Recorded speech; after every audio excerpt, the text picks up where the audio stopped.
Bonjour à tous et bienvenue dans cette nouvelle vidéo. Aujourd'hui, je vous retrouve dans une vidéo un petit peu spéciale puisque c'est une vidéo réalisée dans le cadre du coloraton sur le thème de la fête. Habituellement, le lundi, vous avez plutôt l'habitude de voir des vlogs. Aujourd'hui, exceptionnellement, ce sera une vidéo en première.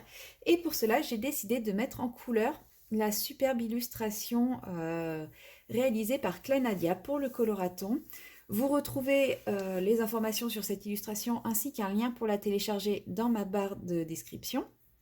Et vous pourrez également la retrouver sur la chaîne des autres personnes qui participent au coloraton. Et je l'ai déjà mise également en publication d'annonce de cette vidéo. Donc voilà.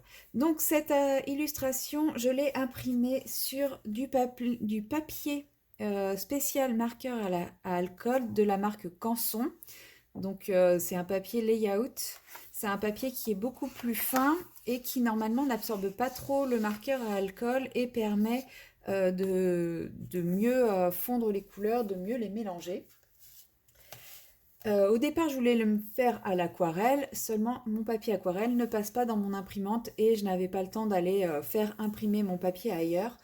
Donc, je me suis rabattue sur les feutres à alcool et ça me permettra de tester pour la première fois mes Pro Markers.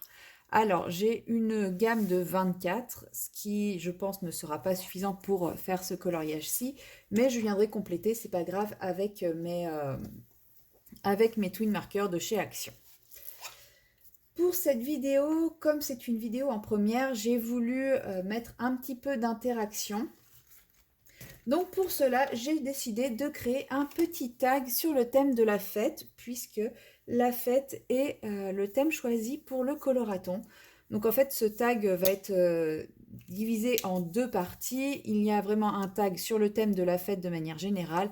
Et comme nous sommes en décembre, la fête à laquelle tout le monde pense, c'est bien entendu Noël.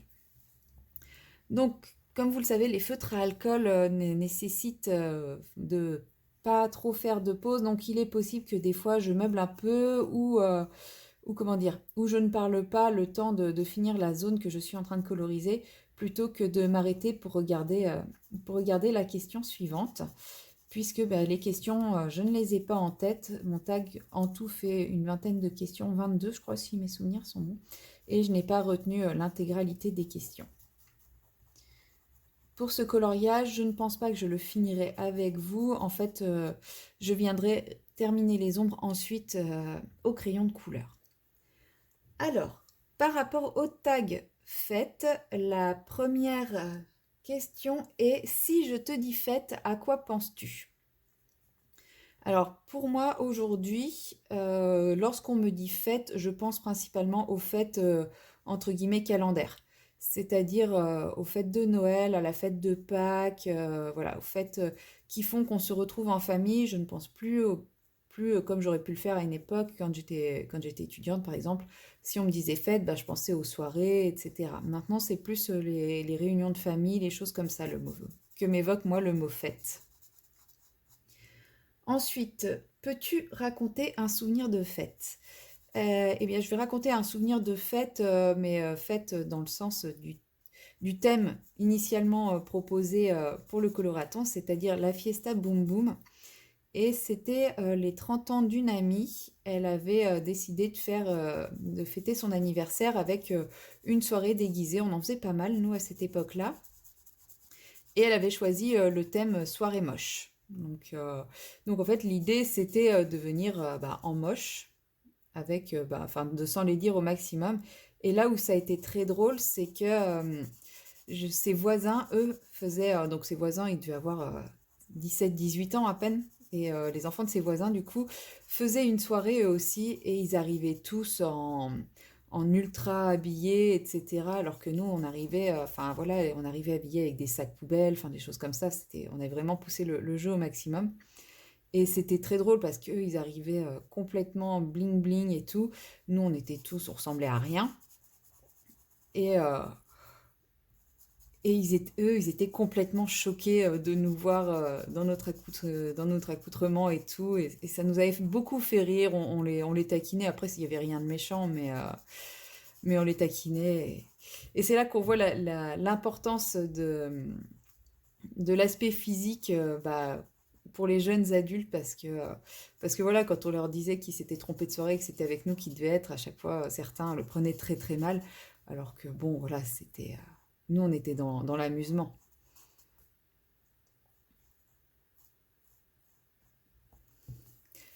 Alors, question numéro 3. Comment fais-tu la fête aujourd'hui?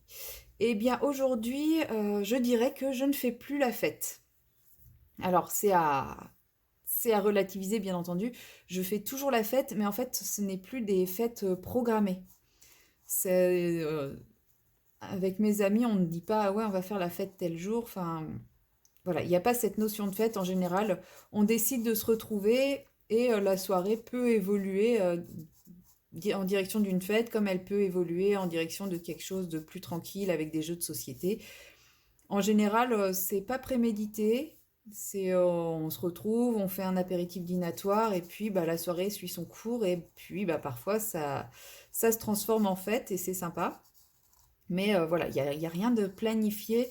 Je ne sais pas quand je vais faire la fête. Je sais que je vais voir mes amis, je sais qu'on va passer un bon moment ensemble. Mais ça peut être aussi bien une soirée jeu de société que quelque chose qui va se terminer en fête, que un simple apéritif dînatoire où tout le monde va rentrer chez lui pas très tard. Donc on ne sait pas et c'est pas plus mal en fait. Comme ça, il n'y a jamais de pression sur... voilà, si quelqu'un est fatigué ou n'est pas trop dans le mood d'une fête au départ, bah, il se met pas la pression s'il décide de venir. Et puis bah, pris dans la soirée, il va peut-être rester ou il va partir parce que bah voilà, il était fatigué ou quoi que ce soit. Mais au moins il y a moins cette impression de il faut être dans le mood du moment. Nous-mêmes, on ne sait pas ce que sera le mood du moment, donc et ça nous convient comme ça très très bien. Alors, question numéro 4. Quelle musique représente la fête pour toi? Eh bien, justement, comme je l'ai dit, nous, la fête n'est pas prévue initialement et en général, c'est quand on commence à faire nos sélections de musique que ça peut virer en esprit fête. Et en général, ce sont des musiques, comment dire, ce sont nos musiques de la honte. Voilà, on aime bien les musiques de la honte. En général, ça commence avec ma meilleure amie et moi qui commençons à chanter sur du Ménélique Bye Bye, pour ceux qui connaissent. Les plus jeunes ne connaîtront peut-être pas, les plus anciens connaîtront. On aime bien. Voilà, et en général, après ça, ça enchaîne avec la parodie de Diams sur Confession Nocturne, je crois que ça s'appelle. Voilà, la parodie faite par Pascal Obispo et puis Michael Youn. C'est pareil, on aime bien commencer à massacrer ça, puis après bah, ça part avec toutes nos musiques de la honte. Et une fois qu'on est bien ambiancé, là on met des musiques moins de la honte. Mais oui, en général, la fête s'annonce par un délire avec ma meilleure amie sur nos musiques de la honte. Et la plupart du temps, quand ça dégénère comme ça, c'est parce qu'on a commandé à manger et on va chercher à manger entre filles et on commence à s'ambiancer dans la voiture pendant que les gars sont au calme, restent à la maison complètement calmes. Et quand ils nous voient débarquer, ils savent que bah, ils ont bien fait de profiter de leur moment de calme. Alors, 5. Fais-tu la fête jusqu'au lever du soleil ou rentres-tu avant minuit comme Cendrillon? Je suis plutôt Cendrillon, moi, quand même. Même si, voilà, quand l'ambiance est là, je peux aller jusqu'à 2-3 heures du matin. Mais je reste quand même assez Cendrillon. Les nuits blanches, je n'y arrive plus. Par, euh, par manque d'entraînement, hein, très certainement. Puisque, euh, puisque j'ai des amis qui ont le même âge que moi, qui, eux, le font sans problème, les nuits blanches. Mais moi, non, j'y arrive plus. Et en général... de toute façon, on est tous à peu près au même rythme. Vers 2-3 heures du matin, quand on fait la fête, on commence tous à être fatigués, à dire oui, bon, bah là, je vais commencer à rentrer. On se tient encore, on arrive quand même à se retenir les uns les autres pendant une petite demi-heure, trois quarts d'heure, mais on finit par tous avoir envie de rentrer en même temps. Donc il n'y a pas trop de soucis de ce côté-là. Et même parfois, quand on dit qu'on va rentrer tôt, on rentre quand même à 2 heures du matin. Donc, bon, voilà, c'est pas non plus qu'on est trop trop couche-tôt, mais c'est notre rythme à l'heure actuelle. Question numéro 6. Quelle est la meilleure occasion de faire la fête selon toi? Eh bien, pour moi, il n'y a pas d'occasion particulière. Clairement, c'est le fait de se retrouver entre amis et de passer un bon moment qui fait que ça va devenir une bonne occasion de faire la fête. Après, bien entendu, on peut provoquer la chose, par exemple, en organisant son anniversaire. On a tous déménagé en même temps, enfin en même temps. Sur une période d'à peu près un an, on a tous déménagé, donc forcément, il y avait les crémaillères aussi. Même les déménagements, on arrive à faire que ce soit quelque chose, même si c'est pénible, on arrive à en faire quelque chose de convivial. On se retrouve toujours derrière après pour manger ensemble, et tous ensemble, etc. Bon, après, ça, c'est clair, c'est pas les soirées qui vont dégénérer en fête. C'est plutôt les soirées où on est un peu en mode ultra plan-plan, vu qu'on est tous crevés du déménagement. Mais voilà, il n'y a pas d'occasion particulière pour faire la fête. Ce qui compte, c'est d'être ensemble, se retrouver et puis bah, avoir tous l'envie de s'amuser ensemble. Et c'est principalement l'occasion prioritaire.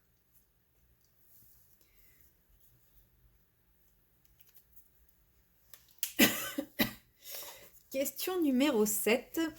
Fêtes-tu ton anniversaire en silence ou en fanfare?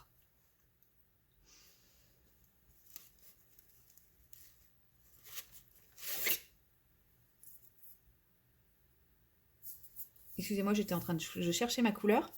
Euh, Moi, ni l'un ni l'autre. Voilà, je vais pas faire un gros truc pour mon anniversaire, mais c'est vrai que j'aime bien quand même retrouver mes principaux amis, les personnes qui me sont le plus chères pour fêter mon anniversaire.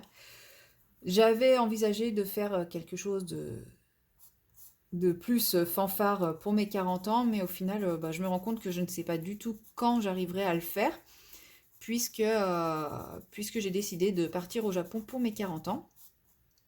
Et donc, forcément, qui dit partir en voyage bah, pour mes 40 ans, je pars le dimanche, le dimanche qui suit mon anniversaire. Donc bah, si je veux faire une soirée, ça va être quand même ultra court parce que ça voudrait dire qu'on fait la soirée le samedi, j'enchaîne avec le départ, 20 heures de trajet avec décalage horaire et tout. Je me dis que c'est pas une super bonne idée. Et comme je pars pas loin de 15 jours, 3 semaines, est-ce que ça vaut vraiment le coup de continuer de le fêter encore derrière?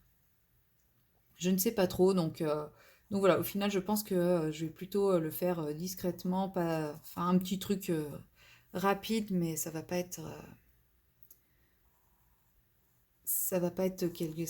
le truc que j'avais prévu initialement. Mais bon, c'est pas grave. Après, c'est pas non plus enfin quelque chose qui est obligatoire pour moi de fêter mon anniversaire. J'aime bien, mais c'est pas le moment le plus important. Je crois que cette année, je ne travaille pas pour mon anniversaire,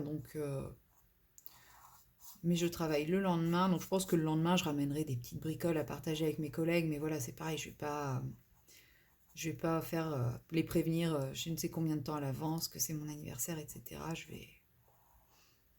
Je vais juste marquer le coup le lendemain et puis c'est tout.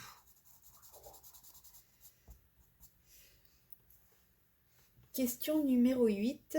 Quelle boisson représente la fête pour toi? Alors, pour moi, la boisson qui représente la fête, alors déjà, c'est simple, je ne bois pas de soda. Je n'aime pas les boissons sucrées. Donc, clairement, la plupart du temps, je vais même pas boire de jus de fruits. Je n'aime vraiment pas les boissons sucrées. Donc, je bois un petit peu d'alcool, voilà, en soirée. En général, dans ces cas-là, c'est plutôt, le plus souvent maintenant, c'est de la bière, puisque le rhum, c'est quand même c'est un peu dur. Mais après, en général, je passe à l'eau, donc ça peut paraître un petit peu rabat-joie, mais voilà. Moi, souvent, c'est un peu de bière en début de soirée, parfois en été, un cocktail ou deux, le mojito ou le spritz, mais après, le reste de la soirée, c'est de l'eau. Voilà, pour moi, les meilleures soirées, c'est à l'eau. C'est comme ça que je passe mes soirées. Et puis, bah, je trouve pas ça triste.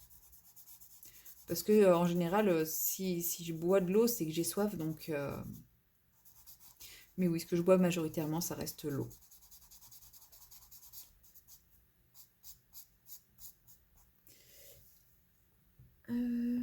Question numéro 9. Pour faire la fête, tu préfères partager un bon repas ou picorer toute la soirée? Si c'est une fête qui est prévue, qui est programmée, enfin voilà, si c'est vraiment une fête au sens fête, grosse fiesta boum boum, etc. Là, je préfère qu'il y ait un buffet sur lequel on va pouvoir picorer un petit peu régulièrement parce que le côté repas calme où tout le monde est assis, ça casse un peu l'ambiance en fait. Même si l'ambiance de la fête n'a pas encore commencé, je trouve que ça peut freiner justement la mise en place. Après, comme nous, en général, on planifie pas, eh bien, ça n'a pas trop d'importance parce que des fois, on va simplement se faire un petit repas et puis bah, c'est après que ça va évoluer et ça n'empêchera pas. Mais si vraiment je suis invitée à quelque chose qui est considéré comme étant une fête, là oui, je vais préférer largement que ce soit un buffet à picorer régulièrement.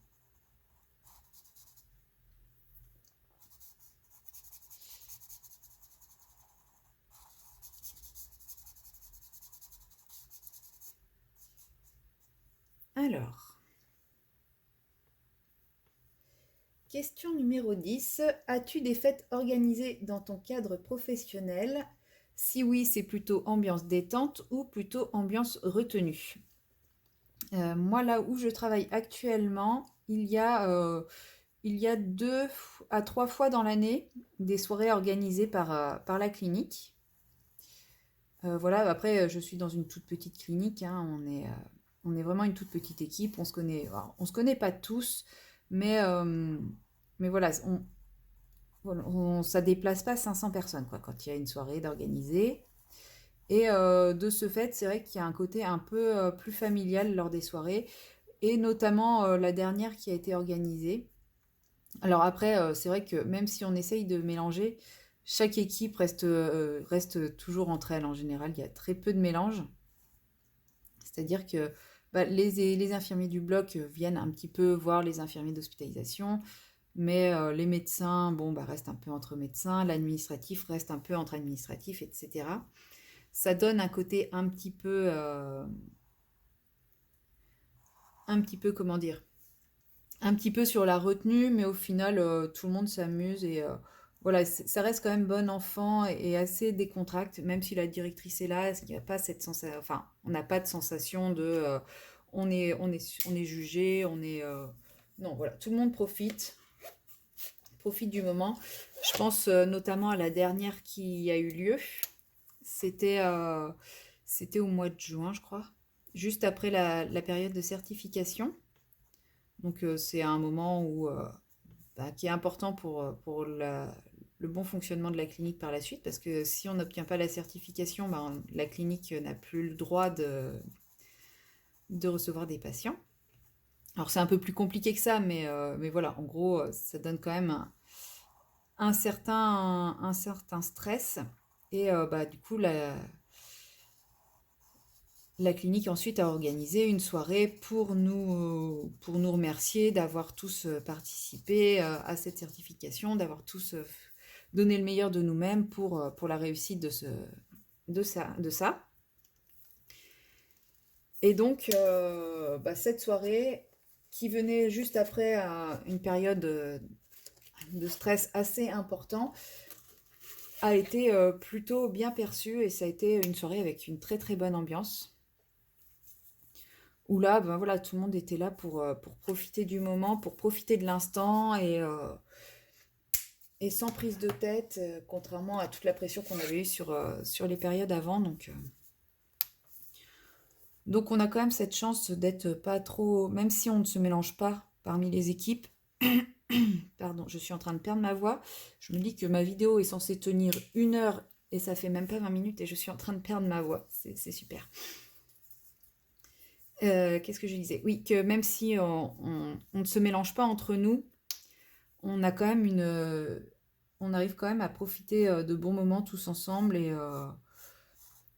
et pas être sur la retenue quand il y a des soirées. Alors bien sûr, quand je dis pas être sur la retenue, c'est pas non plus des soirées, des fêtes complètement complètement alcoolisé et tout, mais enfin voilà, tout le monde discute, tout le monde danse, enfin voilà, c'est quand même une bonne ambiance, c'est quand même un moment sympa de partage.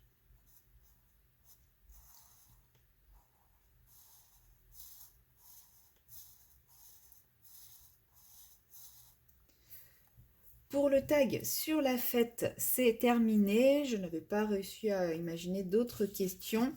Ensuite, on passe au tag de Noël. Donc là, j'ai un petit peu plus de questions.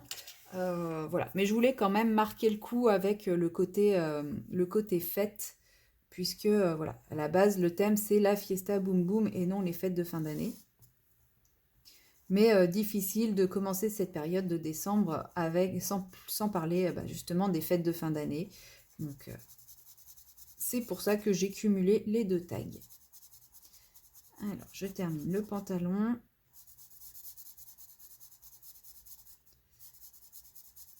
J'ai eu beaucoup plus de facilité à appliquer le rouge sans faire de traces que le vert. Alors ça vient peut-être du crayon, je ne sais pas. Peut-être que le vert fait plus de traces que le rouge.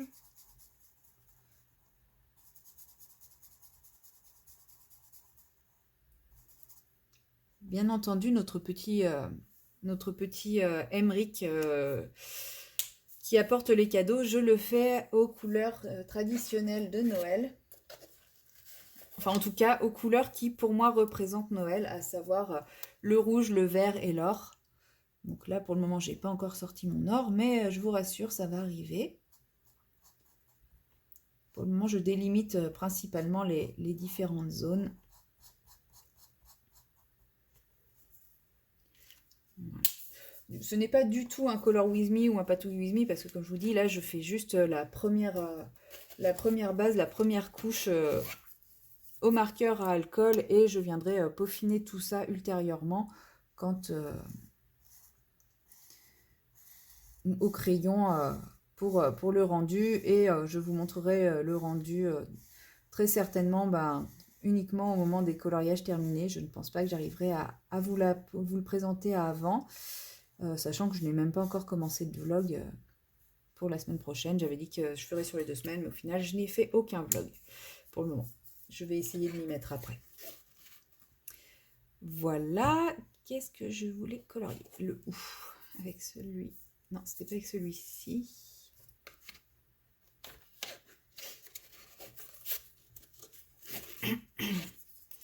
Alors, pour Noël, le tag de Noël, donc la première question c'est pour toi, la période de Noël commence quand? Alors pour moi, je commence à être dans le mood Noël à partir du 1er décembre. C'est vrai que j'ai commencé les petites productions point de croix, diamond painting et tout de Noël le 1er novembre. Parce que effectivement, ça demande quand même un certain temps pour les réaliser. Là, j'en ai encore une à réaliser qui n'est pas finie.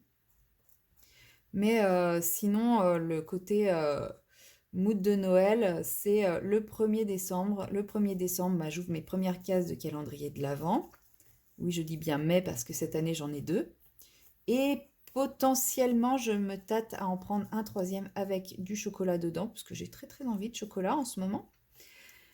Mais voilà, je commence ma période de Noël par l'ouverture de ma première case de calendrier de l'Avent. Ensuite, je vais commencer à chercher mes décos de Noël. Donc là, ça tombe bien, puisque le 1er décembre, c'est un jour où je ne travaille pas. Donc, c'est parfaitement adapté pour mon rythme. Mais en général, j'adapte... quand je dis le 1er décembre, c'est oui, le 1er décembre, j'ouvre mes premières cases de calendrier de l'Avent. Et ensuite, je sors mes décos de Noël pour mon tout premier jour de repos qui suit le 1er décembre. Le 30 novembre, je pourrais être en repos le 30 novembre et pas le 1er décembre. Je n'arriverai pas à le faire le 30 novembre. C'est très bizarre. Je ne sais pas expliquer pourquoi, mais novembre, pour moi, c'est pas encore Noël. 1er décembre, ça y est, c'est Noël. Enfin, je commence déjà à me mettre dans l'ambiance et le mood de Noël. Alors, Qu'est-ce qui représente la magie? Alors, question numéro 2, qu'est-ce qui représente la magie de Noël pour toi?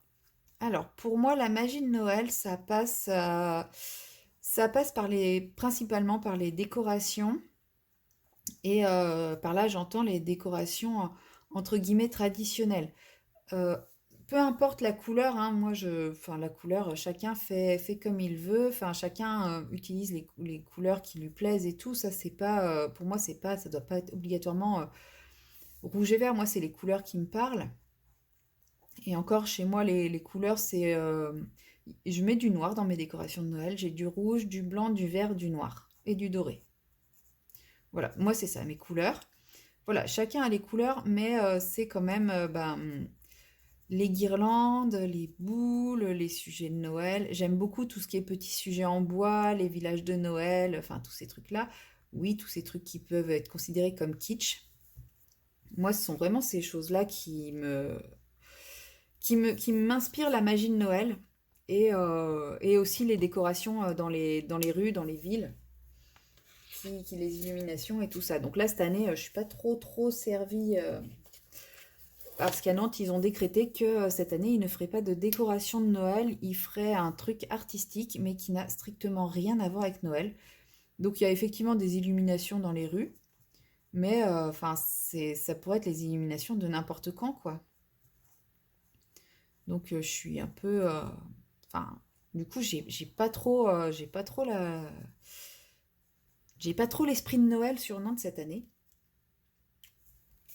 Mais l'année dernière, je suis partie en Alsace et là, et pourtant, j'étais pas encore en décembre. Et là, j'ai quand même vécu 2 jours de Noël plein pot. Enfin, là, j'étais vraiment, même comme dans les téléfilms de Noël. Enfin, voilà, les marchés de Noël en Alsace, les petites villes d'Alsace à Noël, on se croit dans les téléfilms de Noël. Question numéro 3. Raconte-nous un souvenir de Noël.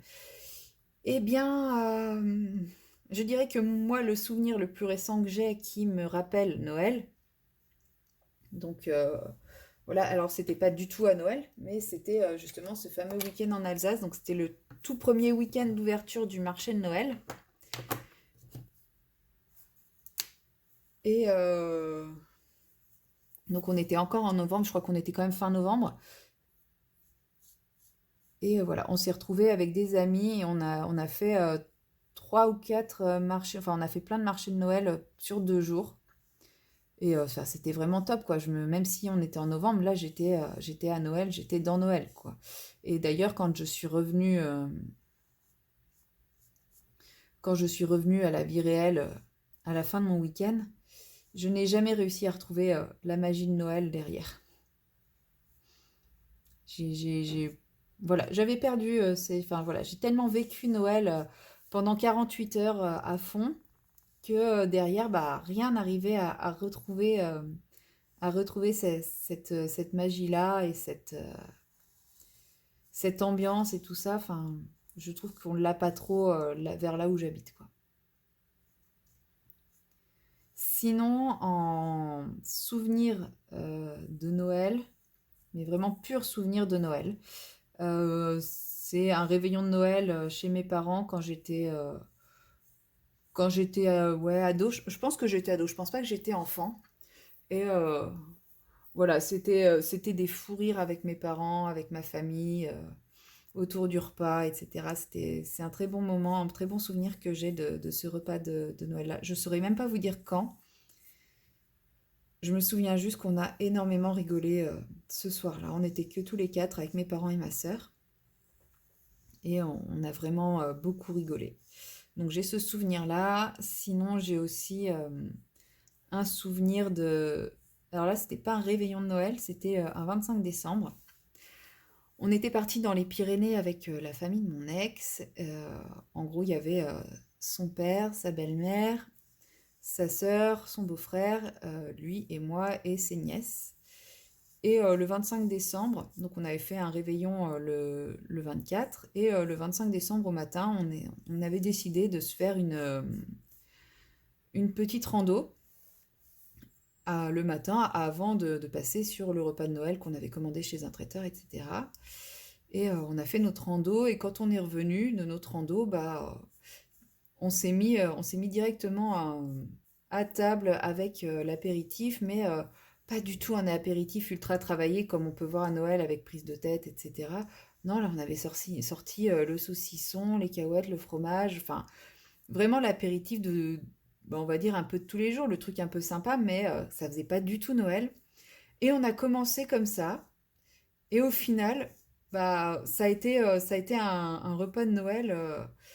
Un repas de Noël avec, enfin, zéro chichi, zéro prise de tête. Et moi, qu'est-ce que enfin, ça m'a énormément plu parce qu'en fait, ce qui me déplaît à Noël, c'est tout ce chichi que les gens s'obligent à faire, quitte à se mettre une pression de dingue et à ne pas profiter de l'instant. Alors que là, on était tous ensemble, on venait de se faire une rando, on se pose au retour de la rando, on, et on décide au début, c'est parti, on a décidé de juste couper une petite tranche de saucisson, et puis après, voilà, ça s'est suivi, et zéro chichi, et ça a été un très très bon moment, enfin moi que j'ai beaucoup apprécié, je sais que mon ex-belle-sœur était très déçue de ce moment. Parce que elle, quand on est rentré, elle est tout de suite allée se préparer en mode pump it up et tout. Et nous, on était déjà au saucisson et tout. Enfin, c'est pareil. On avait juste chacun ouvert une bière. Et puis, la première chose qu'elle a dit en arrivant, c'est: Mais c'est Noël, vous buvez pas de champagne? Ben non, en fait, on n'avait pas envie de champagne. Enfin, on venait de faire une rando, on n'avait pas envie de champagne. Donc, euh, donc voilà, moi, ça reste un très bon souvenir de Noël pour moi parce que c'était un Noël sans chichi, sans prise de tête, un Noël nature où, enfin voilà, on se forçait pas, on n'essayait pas de rentrer dans des critères de c'est Noël, donc il faut boire du champagne, il faut manger des petits fours et tout. Non, à ce moment-là, on avait envie de ça, et ben on a fait ce qu'on avait envie, quoi, tout simplement.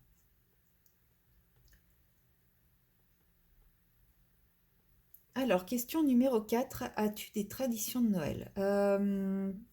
Non. Enfin, est-ce que c'est une tradition d'avoir systématiquement un calendrier de l'Avent?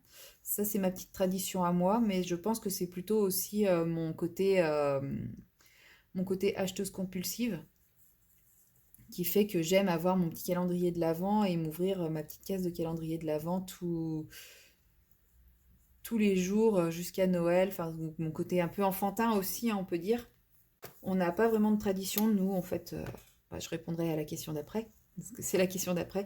Mais oui, on n'a pas de tradition. En fait, il n'y a pas de choses spécifiques, particulières pour Noël.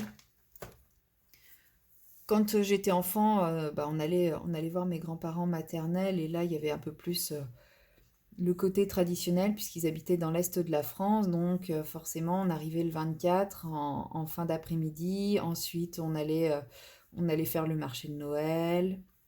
Pendant ce temps, ma grand-mère nous commençait à préparer le repas du réveillon, etc. Donc là, il y avait un côté un peu plus traditionnel, c'est sûr. Mais depuis qu'on n'y va plus, non, j'ai pas l'impression d'avoir de tradition de Noël particulièrement.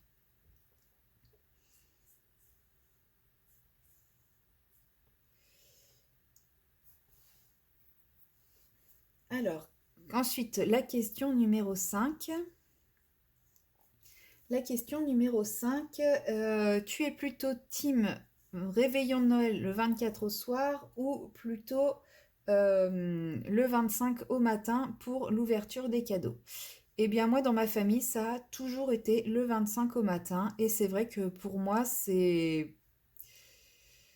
Pour moi, je n'aime pas ouvrir les cadeaux le 24.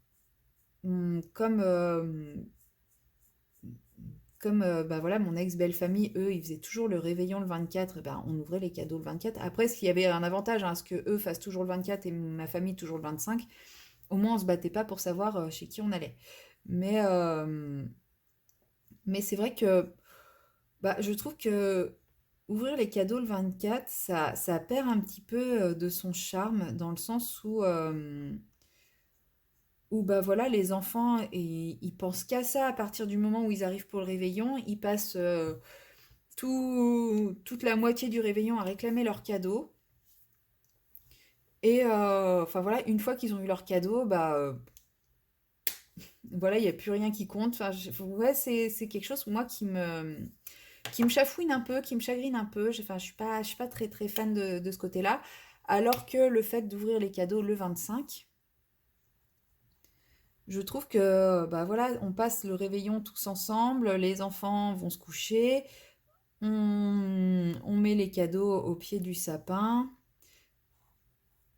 Et voilà, et le matin, il y a l'émerveillement de découvrir tout ça. Enfin, je sais pas, pour moi, voilà, c'est quelque chose qui, je trouve, manque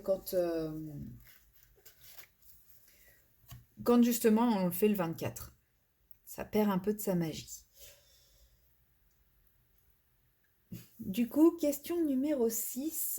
Le matin de Noël, tu es plutôt découverte, enfin, tu es plutôt en mode pyjama ou en mode complètement pomponné?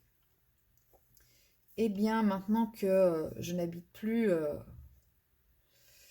chez mes parents, on va dire, bah, le matin, j'arrive, enfin, quand j'arrive chez mes parents, déjà, on n'est plus le matin, il est 11h30 à peu près. Et je suis plutôt en mode pomponné. Hein, je ne pars pas de chez moi en pyjama pour arriver chez mes parents en pyjama. Mais quand j'habitais encore chez eux, en général, on se levait, les cadeaux étaient mis, on prenait le petit déjeuner, on était en pyjama et on ouvrait les cadeaux tous ensemble en pyjama. Voilà. Et ensuite seulement on allait se préparer. Mais on profitait quand même. Ouais, il y avait le côté un peu cocooning pyjama. Et c'est vrai que c'était sympa. Ça faisait vraiment un côté familial. Voilà. Enfin, j'aimais bien ce côté un peu tous ensemble, pyjama, bien-être, moment familial partagé. Question numéro 7. Jusqu'à quel âge as-tu cru au Père Noël? Eh bien, moi, je n'en ai pas le souvenir, mais ma mère m'a dit que je n'avais jamais cru au Père Noël. Elle m'a même raconté que quand j'étais enfant, donc ma sœur est plus âgée que moi, elle a 1 an et demi de plus que moi, et même ma mère m'a raconté que bah, quand j'étais enfant, j'épiais pour savoir quand est-ce que mes parents mettaient les cadeaux, parce qu'ils ne les mettaient pas le soir, ils les mettaient le matin avant qu'on se lève. Et une fois que j'avais vu mes parents mettre les cadeaux, j'allais chercher ma sœur en lui disant ça y est, ça y est, ça y est, viens, le Père Noël est passé, tu peux venir. Et voilà, bien que je n'y croyais pas, apparemment je jouais quand même le jeu pour ma sœur. Donc voilà, après c'est ce que ma mère me raconte. Je ne saurais pas dire si c'est vrai ou pas. Personnellement, j'en ai pas de souvenir. Mais, euh, mais après tout, c'est possible. Hein, enfin, connaissant mon caractère quand j'étais enfant, ça me semble tout à fait possible que ce que ma mère raconte soit vrai.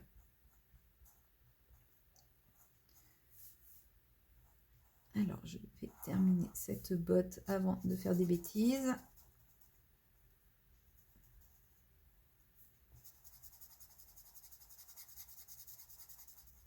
De toute façon, il ne reste plus beaucoup de questions.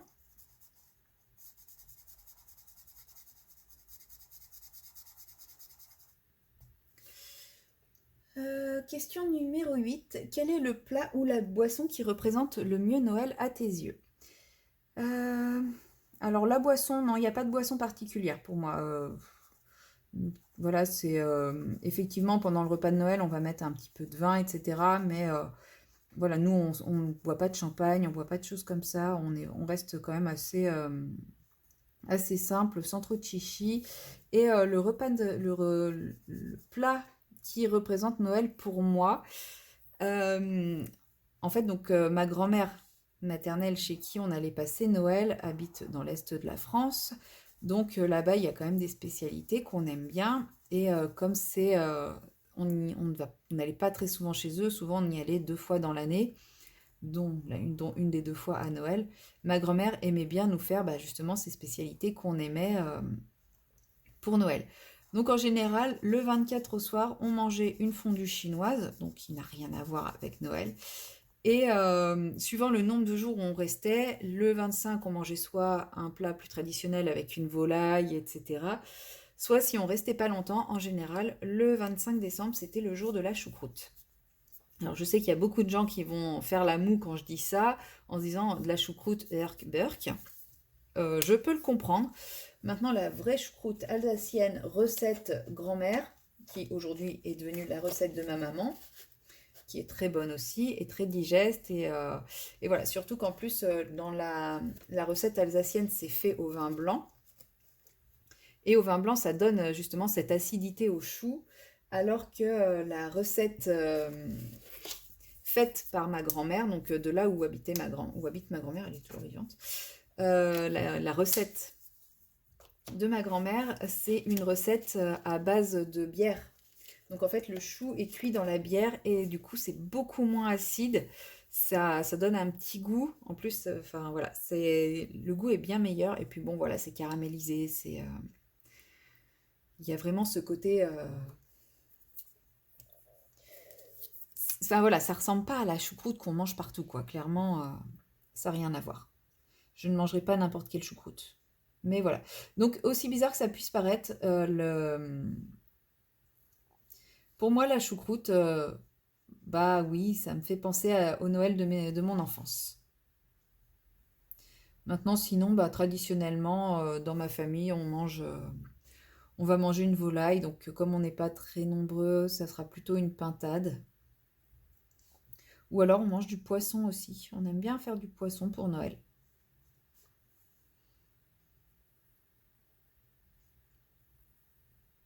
Et c'est pareil, en dessert, on n'est pas trop bûche. En fait, on n'est pas trop Noël hein, au niveau des plats.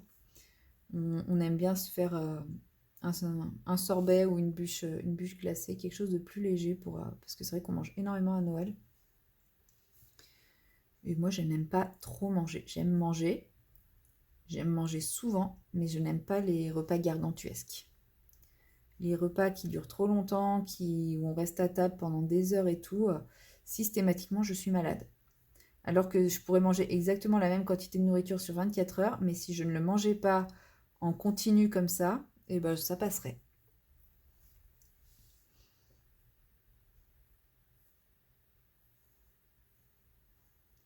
Donc là, je fais mes petites finitions dorées toujours avec mon petit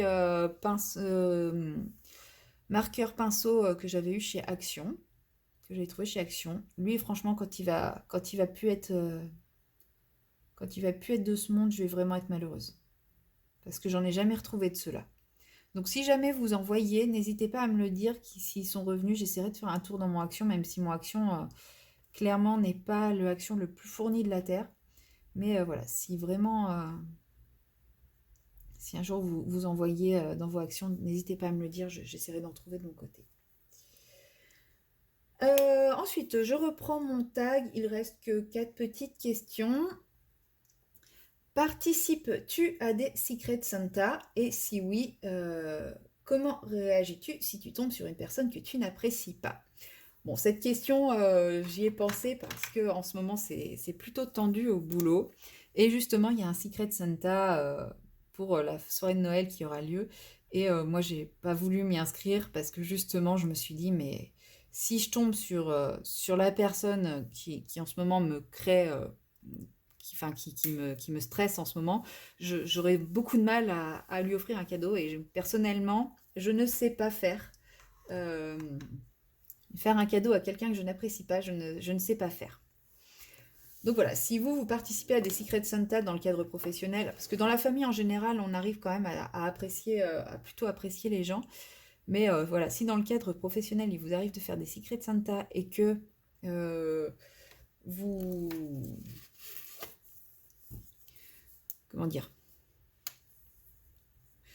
Et bah, je suis curieuse de savoir ce que vous leur offrez, parce que ça me permettra de peut-être paraître un peu plus sociable l'année prochaine en participant au Secret Santa. Ensuite, question numéro 10. Regardes-tu des films de Noël ou des téléfilms de Noël et à partir de quand commences-tu? Alors, moi, j'ai eu une période où je regardais énormément de téléfilms de Noël. Et je commençais dès que ça commençait à sortir, hein. Donc je crois que ça commence mi-octobre ou un truc comme ça. En tout cas de sûr en novembre. Et cette année, non. J'en ai regardé un. J'ai trouvé ça très répétitif. Mais par contre, je dois reconnaître, je dois admettre qu'il y a le film de Noël que je regarde tous les ans. C'est Love Actually.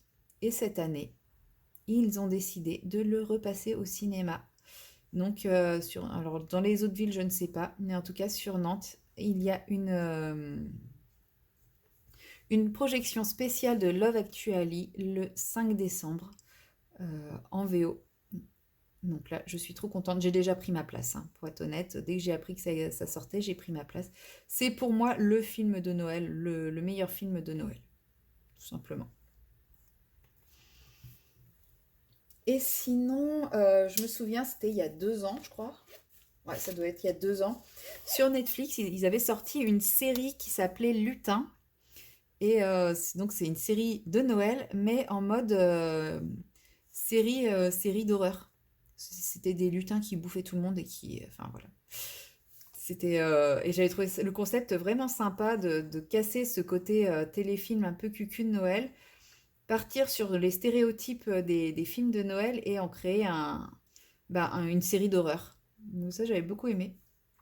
Et ce qui est dommage, c'est qu'à la fin, il laissait la porte ouverte à une saison 2 et il n'y a jamais eu de saison 2. Donc je suis triste.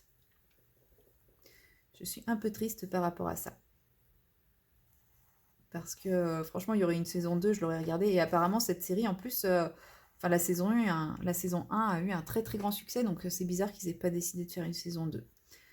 Ou alors peut-être que ça a eu un très très grand succès, mais sur une toute courte période, et du coup, ils n'ont pas trouvé ça rentable, je ne sais pas. Mais en tout cas, bah là, j'ai plus Netflix depuis 1 an et demi, mais je me tâte de plus en plus à reprendre Netflix, donc je me dis, si je reprends, j'irai bien voir si elle y est encore et je me la referai bien à Noël. Ça pourrait être sympa de me refaire la série à Noël en mode film de Noël. Question numéro 11. Te mets-tu dans l'ambiance avec des musiques de Noël? Et si oui, quelle est ta préférée ou du moins celle qui pour toi représente le plus Noël? Je ne me mets pas dans l'ambiance avec des musiques de Noël personnellement. Je... Voilà, les musiques de Noël, à petite dose ça va, mais faut pas trop trop en abuser non plus. Par contre, comment dire? Quand je suis partie en Alsace avec mes amis, là on s'était fait, bon, en même temps on jouait le jeu à fond, hein, on se faisait vraiment overdose de Noël. On s'était fait une playlist de Noël, donc on avait vraiment cherché à regrouper absolument toutes les musiques de Noël qui existent. Et c'est vrai que même si je ne supporte plus cette chanson, la chanson de Mariah Carey est assez évocatrice de Noël. Moi, celle que j'aime beaucoup, c'est celle de Wham. Euh, je ne sais plus le titre, mais c'est celle-là. Et sinon, bah, forcément, la pseudo chanson de Noël du film Love Actually, quoi.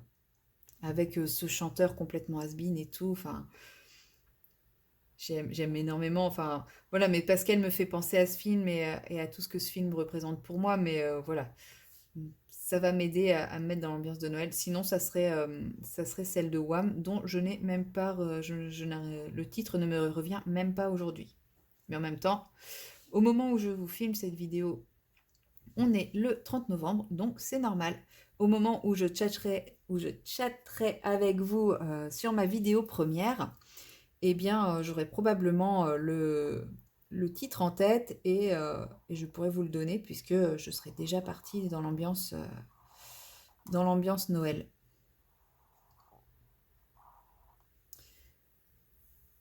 Et question numéro 12, la dernière, qui du coup n'est plus Noël mais touche toujours aux fêtes de fin d'année.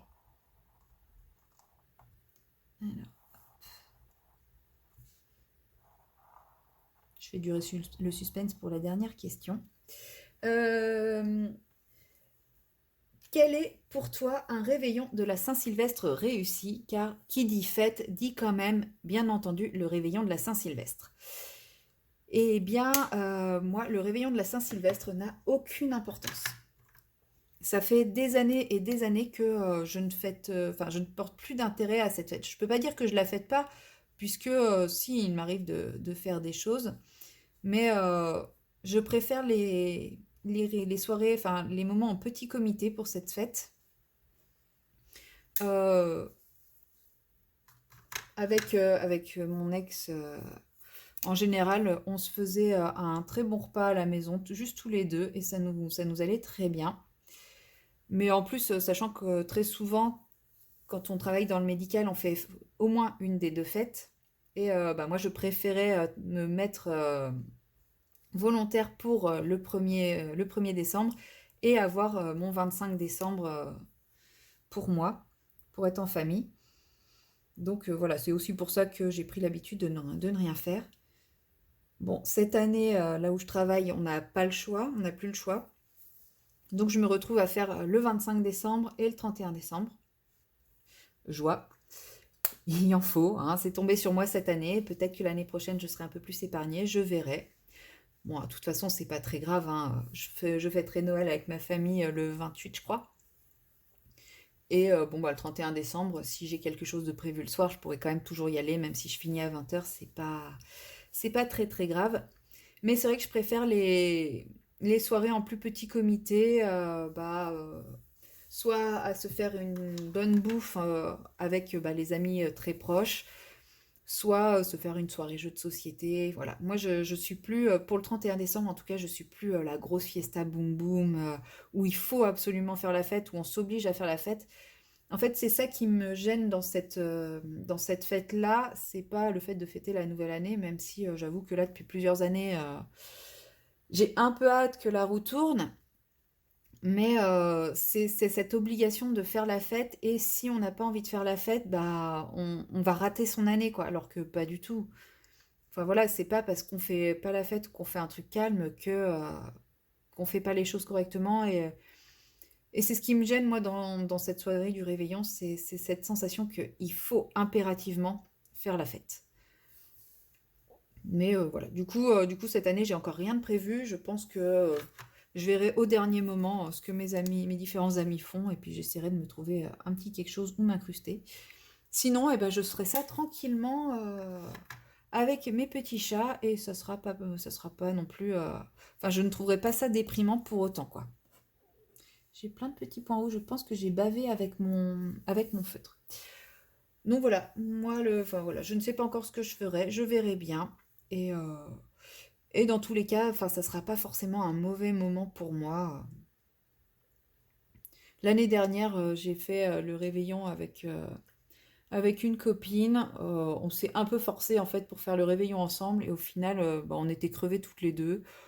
Et en fait, bah, je suis rentrée chez moi. Je suis arrivée chez moi, il était minuit à peu près. Donc voilà, c'est pour dire à quel point pour moi ça a de l'importance, cette soirée. Voilà, c'est tout pour ce petit tag, enfin ces deux tags.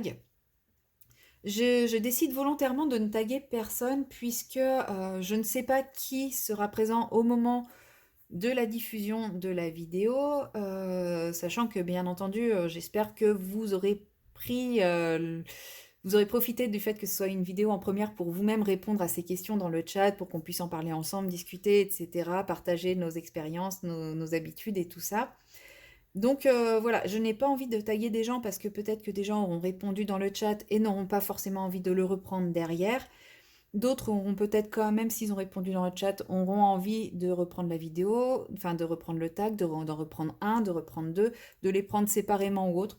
Donc volontairement, je ne tague personne. Par contre, j'invite toutes les personnes qui souhaitent le réaliser, qu'ils souhaitent en réaliser un, qu'ils souhaitent en réaliser les deux, qu'ils souhaitent les réaliser séparément. J'invite toutes ces personnes à le faire. Au contraire, hein, ça me ferait plaisir de voir que ce petit tag est diffusé. N'hésitez pas à préciser qu'il a été réalisé dans le cadre du coloraton, qu'il a été créé pour le coloraton justement. Et, euh, et voilà, et j'ai hâte Bah, pour ceux qui n'ont pas répondu dans le chat, bah, j'ai hâte de découvrir aussi vos petites habitudes festives et vos habitudes pour les fêtes de fin d'année.